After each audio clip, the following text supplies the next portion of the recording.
In today's khutbah, inshallah ta'ala, I'd like to share with you just two parts of a profound dua, a powerful dua made by Musa alayhi salam. One of the things many of you probably know about Musa alayhi salam is that he's the most mentioned messenger of Allah in the Qur'an. Allah Azza wa Jalla talks about him more than any other prophet by name. And Musa alayhi salam's, one of his stellar qualities in the Qur'an is that there are many du'as recorded from him in the Qur'an. And this is one of them. And this dua is particularly powerful. And it's on multiple parts, and hopefully through the course of this khutbah I'd like to share with you some of the wisdoms captured inside at least some parts of this dua. But a little bit of background just to get ourselves introduced. Musa alayhi salam, his story is mentioned in so many places, and this particular ayah belongs to Surah Taha, the 20th surah. And in this surah, Allah Azza wa Jal begins the narrative when he left his family and he saw a fire up on top of a mountain in the middle of the night. And he told his family to wait and to go see this fire. And when he gets up there, of course he discovers that Allah Azza wa Jal is the one that's called him to it. And Allah introduces himself to him, and he's terrified because he's up on top of a mountain in the middle of the night. He doesn't know where he's even headed. He's hoping to get some guidance, you know, لَعَلِّي آتِيكُم مِّنْهَا بِخَبَرٍ أَوْ بِقَبَسٍ أَوْ أَجِدُ عَلَى النَّارِ هُدًى. Maybe I'll go get some news there. Maybe I'll get some little fire there, and I'll get some directions there. That's why he goes up there. But all of a sudden, shockingly, he gets called. فَلَمَّا أَتَاهَا نُودِيَ يَا مُوسَى. When he got there, all of a sudden he was called Musa. Now you go somewhere you don't even know, you've never been there before, and somebody already knows your name and he's calling you. It's shocking. You get shaken up. So he's actually pretty shocked as he goes up there. And this beautiful conversation begins between him and Allah Azza wa Jal. This is actually one of the most beautiful places in the entire Qur'an. But that's not my khutbah today. I'm just giving you the introduction so we can get to this dua. Now in the course of that talk that Allah was giving him through the fire, Allah Azza wa Jal told him to throw his stick, his staff, al-asa. Alqiha ya Musa. Throw it, Musa. Musa alayhi salam throws it and it turns into a hayya, into a running snake. A poisonous snake in Old Arabic is also called a hayya. A snake whose fangs are out is also called a hayya. So it's running around, the snake is running around. And then he tells him, خُذْهَا وَلَا تَخَفْ. Grab the snake, grab it and don't be afraid. Now you tell me, as a normal human being, grabbing a snake and not being afraid, you know, it's almost impossible.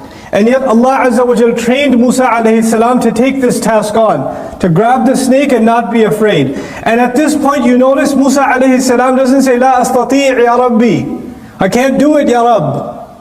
No dua to Allah to say, Ya Allah help me, he just does it.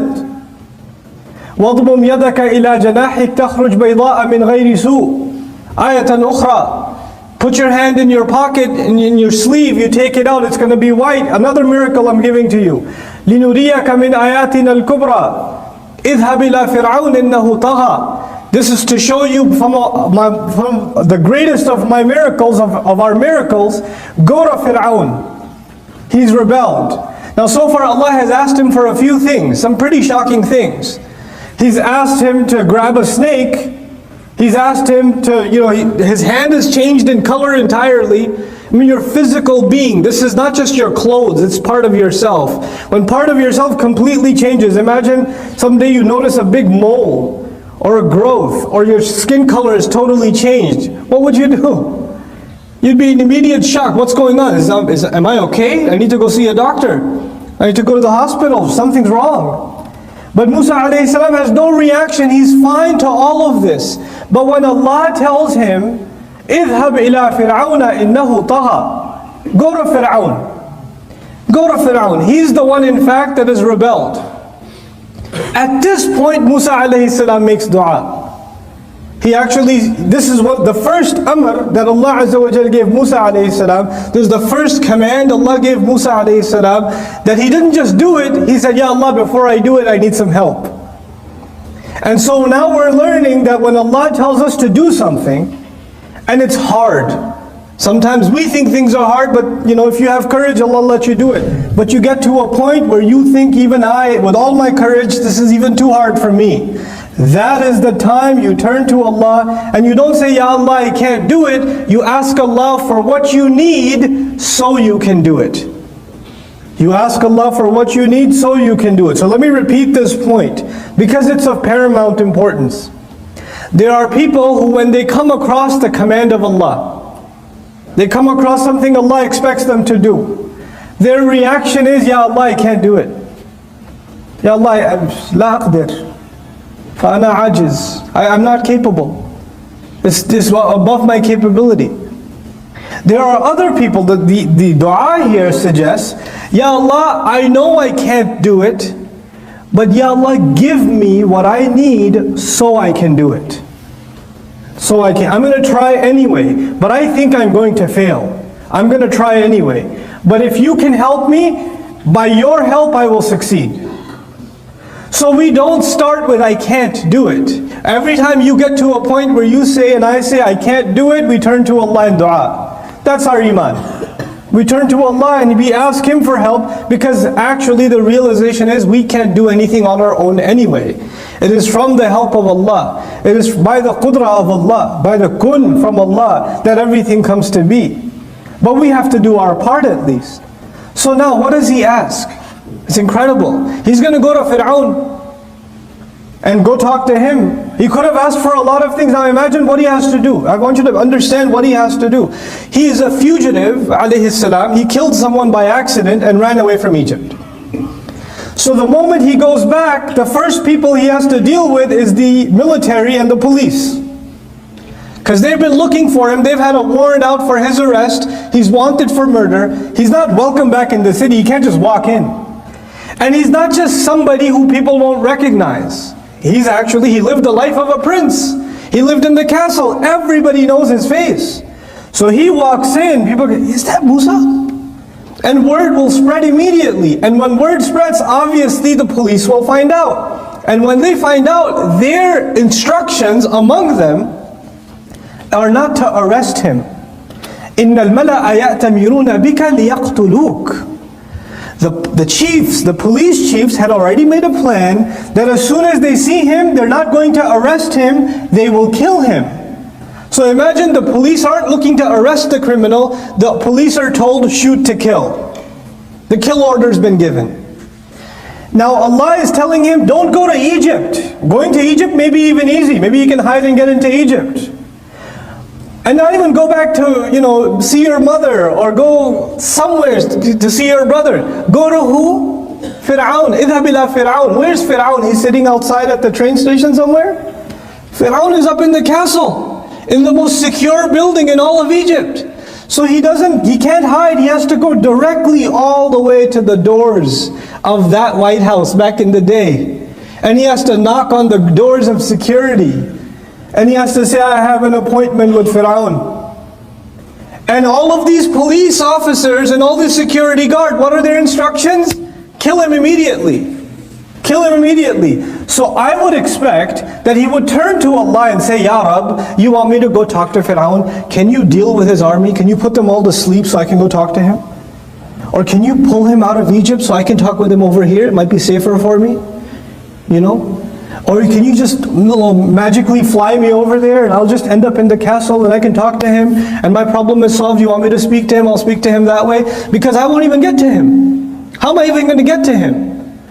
But he asks for none of this. He asks for none of this. Actually, in this dua, what he asks for is remarkable. He says, أَوَّلًا رَبِّ اشْرَحْ لِي صَدْرِي. Ya Allah, my master, expand my chest. When he thinks about going to Fir'aun, all of these thoughts are going in his mind and he's becoming nervous, he's becoming scared, he's becoming worried. Am I going to be able to do this? Am I going to get killed? Ya Allah, the first thing I need to do to fulfill your command is I need to calm down. And sometimes when I get nervous and I get scared or I get, I get full of emotion, overwhelmed, depressed even, then sometimes we can't even control our own emotions. Allah is telling us in this ayah that even the best of us, sometimes we don't even have control over our own emotions. Allah has to give sharh al-sadr. Allah will calm the heart down. Ya Allah, before I do what you want me to do, I have to be calm in my heart. Rabbi shrah li sadri. Subhanallah. The first thing you need is itminanul qalb. And this heart, later on you will learn, because when he is with his brother Harun alayhi salam, when both of them are together, they even say, how am I going to keep my chest calm? How am I supposed to not get nervous when the police sees me, when everybody else sees me, when people call names, when they point at me? How am I supposed to not worry about any of that? They even mention together, كي نسبحك كثيرا ونذكرك كثيرا إنك كنت بنا بصيرا. It's coming later in the same surah. So we can do a lot of dhikr of you, tasbih of you, and mention you a lot, because you've been keeping an eye on us all along. In other words, you've been keeping an eye on me since my birth. I should have died the day I was born, because the soldiers were looking to kill him. And he could have died when his mother threw him in the basket, you know. ألقيه في التابوت, ألقيه في التابوت, to throw him in the basket, you know. Just throwing a baby can kill him, can't it? Then to throw the baby into the river, the basket could flip over, he could have died there too. Then فَلْيُلْقِهِ الْيَمُّ بِالسَّاحِلِ, the basket will hit the ocean, hit the shore. When the basket hits the shore, he could get killed again. Then he goes inside, and when the soldiers see him, they could kill him right on sight. Then he's almost dehydrating. The baby's not drinking any milk. He could have died then too. There are like 10 times he could have died from the time from back then. So he says, Ya Rab, you've been keeping me alive all this time. I know you'll keep me alive, but I need to remember that. Sometimes it's easy to say it, it's hard to remember it. So he says along with his brother, كَيْ نُسَبِّحَكَ كَثِيرًا وَنَذْكُرَكَ كَثِيرًا إِنَّكَ كُنْتَ بِنَا بَصِيرًا. You've been keeping an eye on me all along. Ya Allah, how will you let me go now? So now what gives us calmness of the heart?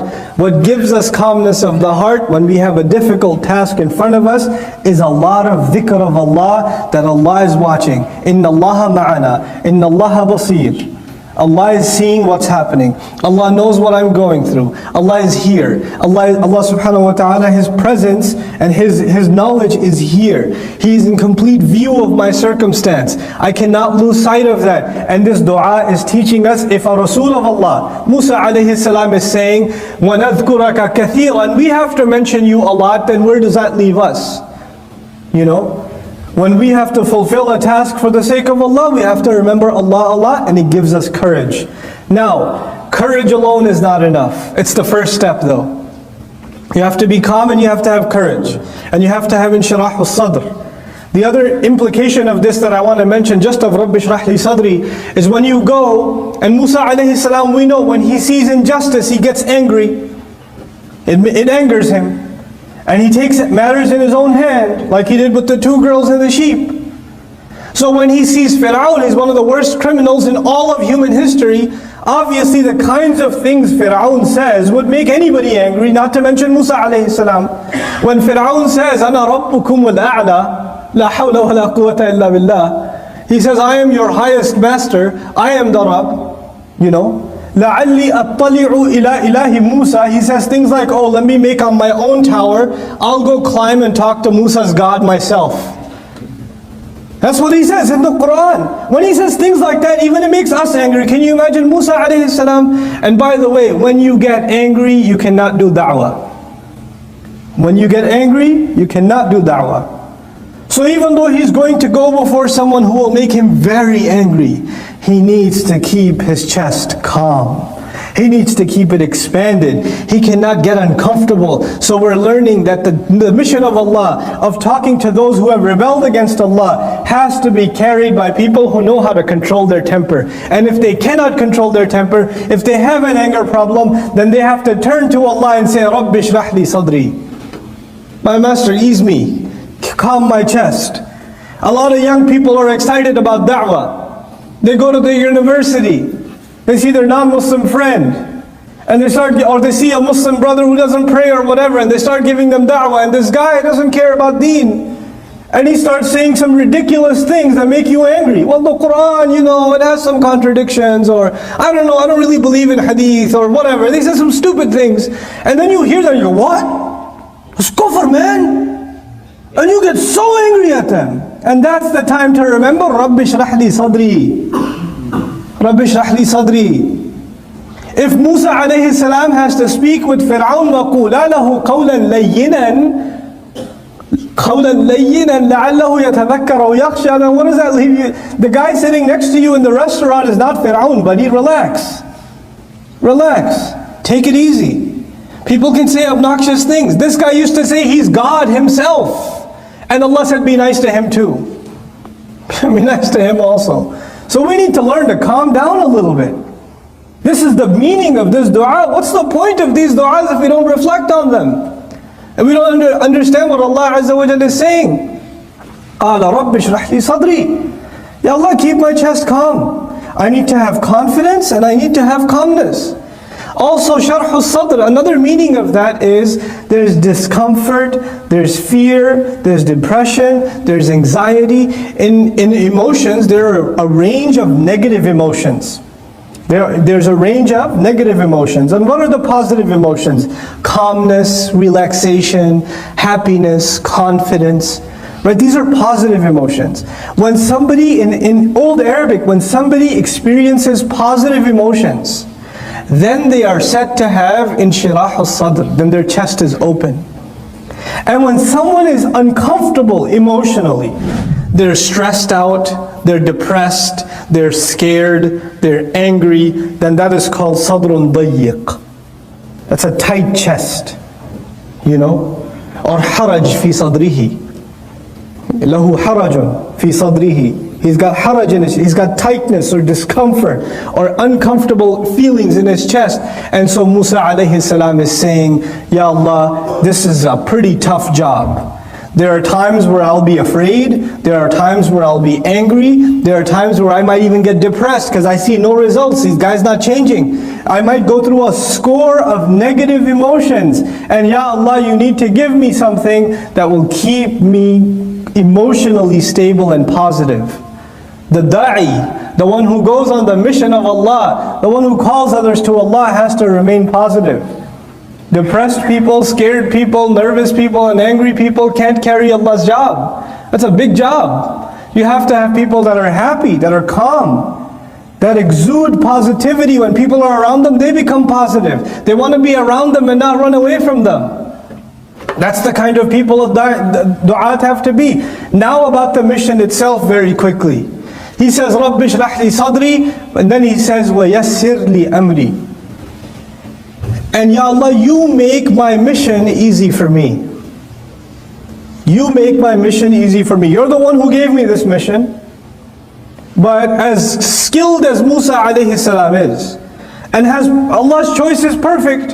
When Allah chose Musa alayhi salam to take on Fir'aun and to challenge him, there's no better qualified candidate on the face of the earth at the time than Musa alayhi salam. So Allah knows what He's doing. He's right for the job. And now we're learning, even if you're the most qualified to do a job, your qualifications, as good as they are never enough. Allah has to make ease on His end. Allah will make ease on His end. And these two things have to come together. Musa alayhi salam has to make his effort. But his effort alone will not give victory. It will come when Allah makes the task easy. You see, there are two sides of this that I'd like to explain as simply as I can. For myself and for all of you to remember, inshaAllah ta'ala. It's a concept of our book. It's a concept that our messenger taught alayhi salatu wasalam in many different ways. And this is just one example of them. There are some people who believe that they can accomplish anything. They can accomplish anything. And there are, positivity seminars and self-help programs and motivational programs and entrepreneurial programs. And these gurus charge thousands of dollars to come to their program. And they say, you can do anything, man. You can make $1 million this year. And people are sitting there going, yes, I can. Yes, I can do that. You have to believe in yourself. And then people are like, yes, I can accomplish anything I want. And they're like, they walk out of there, everybody walks out like Fir'aun. Like, I can do anything, I believe in myself, which is actually, part of that is a good thing. To believe in yourself is a good thing. It's not a bad thing. But you know what? If you only believe in yourself, and if you incorrectly believe in yourself, it becomes kibr, becomes arrogance, it becomes a disease of the heart. How do you balance that? How are you supposed to have confidence in yourself and humility at the same time? On the other extreme, you have people who say, Ya Rabb, you do everything, I am nothing, so I can do nothing. Nothing I do means anything, because you're the one who controls everything. So this guy doesn't apply for a job, he doesn't go out and get a degree in college, he doesn't pursue an education, he doesn't take care of his family. And when you say, why don't you do anything? Allah will provide. Akhi, I am nothing. What can I do? I'm just a miskeen. There's two extremes. One guy says he can do everything, the other guy says he can do nothing. Our deen teaches us a balance in between. Allah is the one who gave us our capabilities. It is a trust Allah gave you, it is a trust Allah gave me. Your intellect, your physical strength, your talent, your work ethic, your ability to get work done, that ability came as a gift, as an amana, as a trust from Allah. And then, after He gave you this gift, it is a violation. It's kufranun ni'mah. It is being ungrateful that you don't work to your full potential. This is why the Messenger of Allah sallallahu alaihi wasallam said to us, to the believers, that whenever you do something, فَلْيُتْقِنْ, that you should do it to perfection. Allah made you fi ahsani taqweem, in the best possible way. Why should you do anything less? There should never be a college student who's Muslim who accepts mediocre grades. It shouldn't exist. There should never be a Muslim running a business who just kind of does business. He should be the best at his business. There shouldn't be an okay Muslim doctor. He should be the best doctor there possibly could be. There's an amana Allah gave you, you know. Even if you're a taxi driver, you're the best taxi driver in town. Doesn't matter what you do it the best. Nobody does it better than you. That's the attitude of a Muslim. But what balances that attitude and what keeps it from turning into arrogance is that you constantly remind yourself, on the one hand, my ability is not mine. Allah is the one who gave me this ability. وَاصْطَنَعْتُكَ لِنَفْسِي, Musa is told, I crafted you for myself. I made you the way you are. All of your abilities are actually given by me. So you remind yourself of that. And then whenever you think of a task, a mission, and we think to ourselves, yeah, that's easy, man. I've done it 100 times. I could do this. You know, kids that are good at math, you give them a math problem, they say, easy. Psh, nothing. You know, you tell some kid, you know, I need you to do this work or that work. Yeah, I've done this. I got this, man. It's easy for me. Actually, even when it's easy for you, as a matter of iman, to remind ourselves that it's not easy for you because you're awesome. It's easy for you because Allah made it easy for you. And you know what happens to people? This is the last thing I'm sharing with you, inshallah ta'ala. There are people who Allah makes many things easy for them. Please listen to this carefully. Allah makes many things easy for them. For some of you, Allah made money easy for you. It's just easy for you. For some of you, confidence is easy. It's no big deal. Other people get nervous, you don't get nervous. For some students of mine, studies are easy. Like I teach Arabic. Some of my students, wallahi, I could tell Allah made Arabic easy for this one. And the other one, مَا خُلِقَ لِدِرَاسَةِ الْعَرَبِيَّةِ. He wasn't made to study Arabic. He's the smartest guy in his field. He will be a PhD in physics. He can't do mudaf and mudaf ilayh. He can't do it. You know? He wasn't made for it. This is tough for him. Not everybody's the same. Now what happens is when people get used to success, Allah makes one thing easy, then He makes the next thing easy, and then makes the next thing easy, and the next thing easy. Is everything always going to be easy? No, sometimes you will fail. There's a student who gets used to getting 100 the first time, the second time, the third time, the fourth time, and the fifth time he gets a 50. All of a sudden. And he's used to what? 100. So he said, oh, forget it. I am worthless. Allah is no longer with me. You know, what's the point now? Because you get used to riding so high that one little failure, one setback, and you're just crushed. You're completely crushed. What's the point? I'm dropping out of school. I don't want to do this anymore. I hate this. You know what? You have to, this is when you didn't remind yourself at every single success that success was a combination of two things. Your effort and Allah's help. Every single 100 you got before wasn't because it was easy. You put effort and Allah gave His barakah. You put effort and Allah gave His barakah. And this time when it doesn't happen, two things could be wrong. Number one, maybe you didn't put enough effort. And when you don't put enough effort, Allah does not give His barakah. And maybe even if you put effort, Allah decided that He will not give you barakah, maybe that's better for you. One of my best friends in life used to be a Hindu. And he wanted to go to med school. And he was a straight A student. Straight A's in his entire life. Perfect scores. Highest scores in the SATs. Applied to med school, he was expecting a full scholarship. He got rejected. He was completely shattered. He ended up in a different university. He decided to do computer science instead. And he was he's still a Hindu. He's completely depressed. Except he met people in his new college, Muslims, who he started hanging out with, and within 2 years he took Shahada. And he looks back now, he goes, thank Allah I didn't make it to med school. When I failed med school, I thought it was the worst thing that ever happened to me. And now I look back at my life and I say, I failed med school, it is the best thing that ever happened to me. You know? His kids are memorizing Qur'an. Can you imagine? His kids are memorizing Qur'an. His father, when he became Muslim, they dragged him to, his father got so shocked, he took him to India to beat Hinduism back into him. And he ran away from there, came back. You know? Now his kids are memorizing Qur'an, subhanAllah.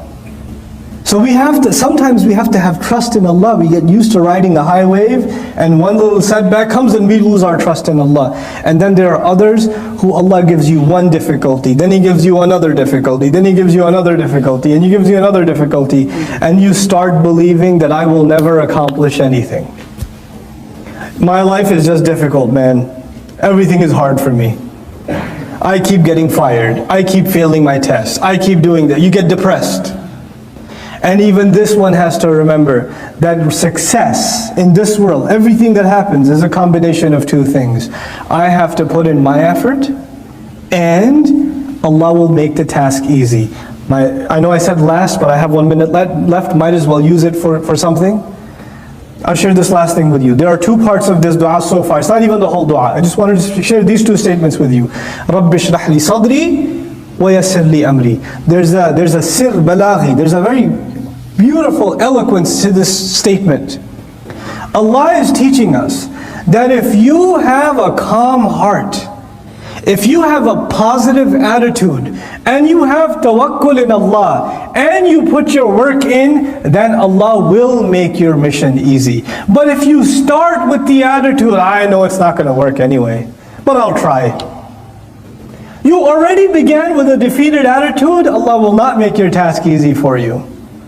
You have to come with sharh al-sadr. You have to have an open chest, a positive attitude, belief that Allah will give you success in what you do. And if He doesn't give it to you, well, you're still saying Alhamdulillah. But you don't walk into an effort. You don't start a project. You don't start doing any work and you begin with saying, I'm probably not going to succeed anyway, given my track record. You don't begin with that attitude. Then Allah will not make your job easy for you. So if we have that good heart before Allah Azza wa Jal, Allah will make our task easy for us, subhanahu wa ta'ala. With that, I pray that Allah Azza wa Jal gives us all the ability to take advantage of the wisdom of the great prophets of Allah alayhimu salatu wasalam that is captured in their du'as. They said such few words, but they taught us so much of how to better our lives as believers and how to live our life successfully for Allah's deen and also make the best of this dunya.